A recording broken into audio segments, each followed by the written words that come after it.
world that's rapidly going digital, access to technology is a necessity.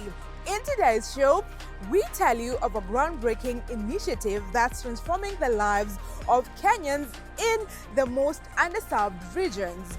The UK Digital Access Program, in partnership with the Ministry of ICT and key partners such as Kenyans, have impacted the lives of youth, girls and women in these regions by giving them digital skills, granting them digital access and granting them opportunities. We tell you of this because we've had the chance to interact with the beneficiaries and talk to most of the stakeholders. This is Tech on Tech. My name is Stephanie Ayeta and you are rightly tuned in.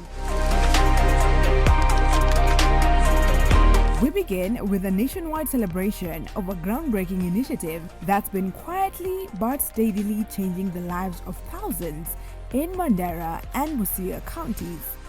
On April 10th, leaders from across government, civil society, private sector, and developer partners gathered in Nairobi for the dissemination and sustainability workshop of the Strengthening Digital Communities project. This initiative is part of the UK's Digital Access Program, and at the heart of its successful implementation is Kenyans, a multi-stakeholder think tank that has long championed digital rights, inclusivity, and ICT policy reforms in Kenya. Working in collaboration with the UK government, Kenyans helped roll out digital literacy training, distribute computer equipment, and facilitate grassroots access to key digital services. To work with Kenya as true partners on digital transformation.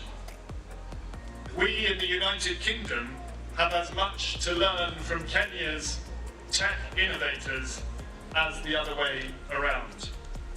And here in Busia, we want to translate that commitment into tangible support for your new agricultural digital platform, with a focus on ensuring that people who are often excluded become included.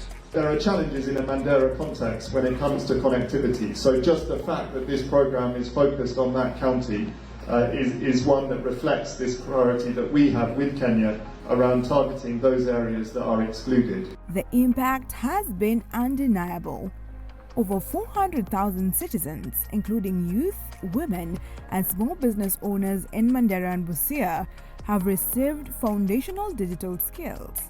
More than 8,000 community digital champions were trained to extend this knowledge and keep the momentum alive in their communities.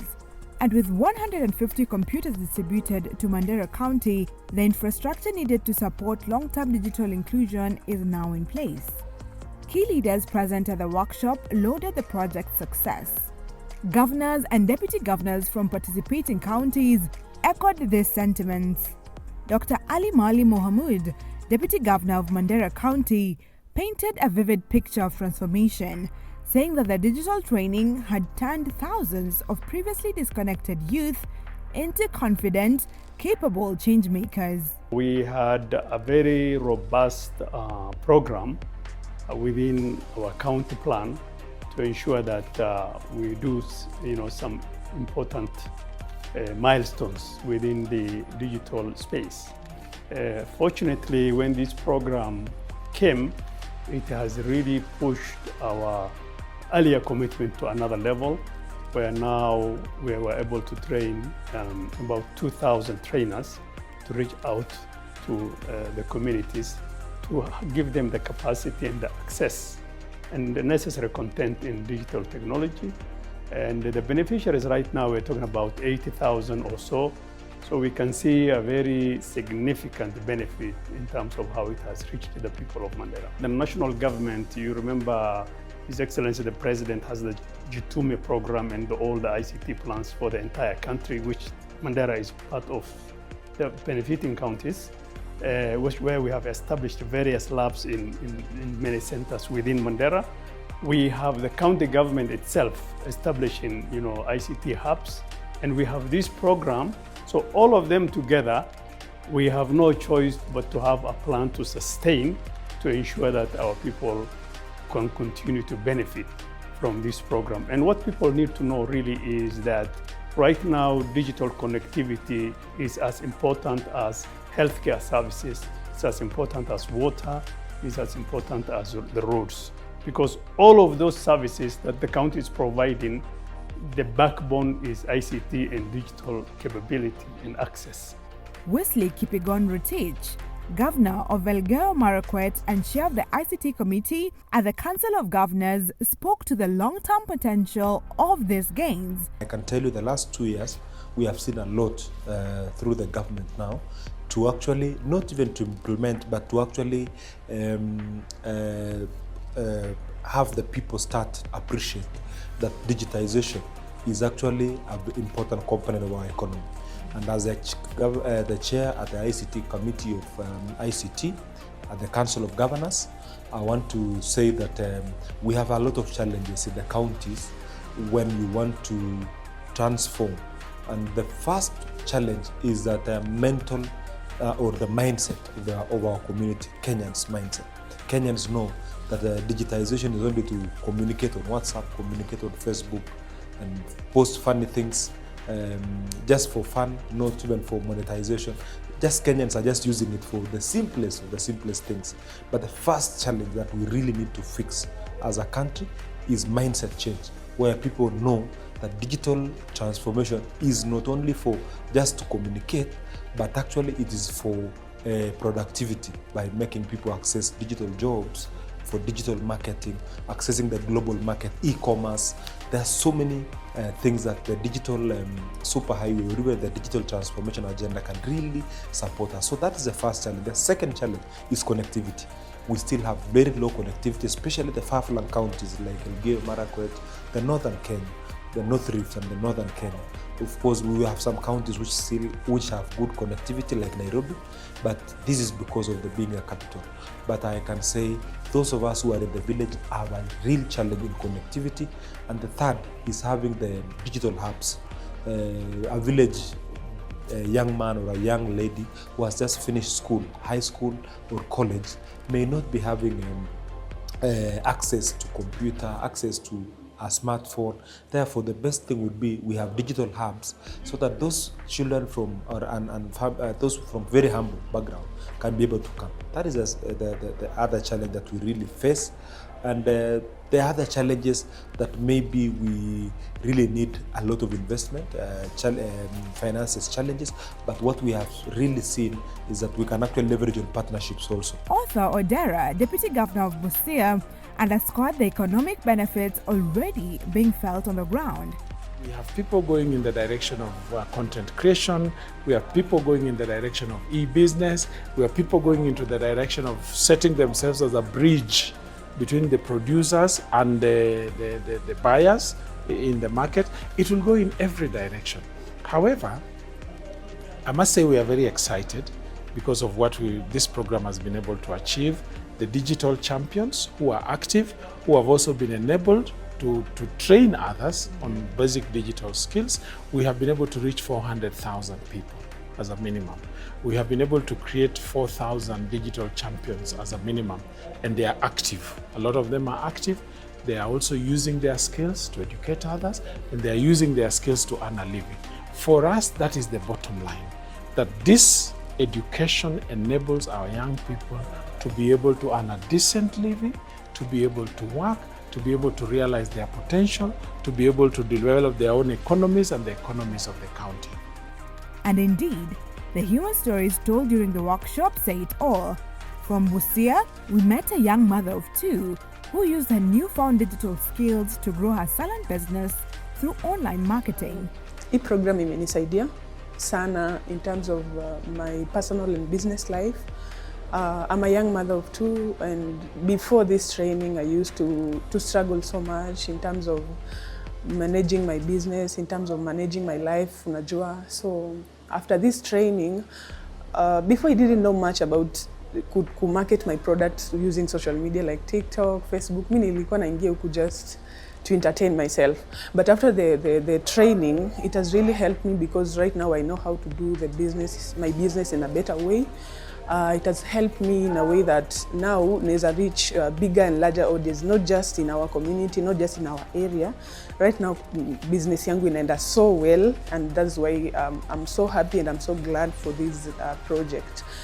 Second of all, sikukuwa najua much about government services. Kama naweza reach out through my phone, ningeenda mbali sana. Cyber iko mbali, so kwenda mbali kutafuta nitengenezewe KRA, nitengenezewe nini, but ilinisaidia nikafunguliwa an e-citizen account, which really helped me in terms of ilinisaidia in terms of I can register birth certificate, business permits and all that. So I'm so grateful for that. In Mandera, Nurdin Sheikh, a young entrepreneur, leveraged the same training to launch a content creation company. He now employs 7 youth and continues to pass on the knowledge he gained. Yes, of course. Before I joined this training, I used to be zero, and today I'm hero, because that's why I'm saying I'm CEO of Ola Media.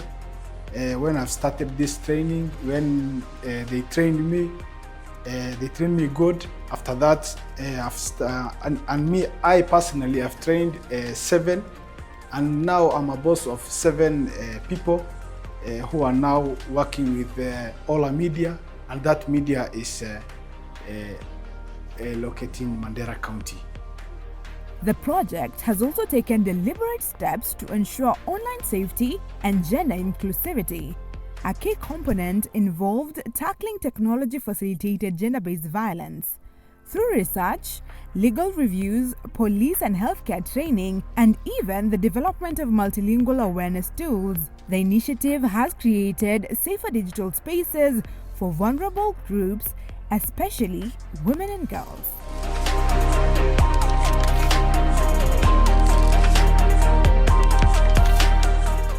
And speaking of communities creating their own future, our next story is all about the power of renewable energy and the young Kenyan innovators bringing it to life.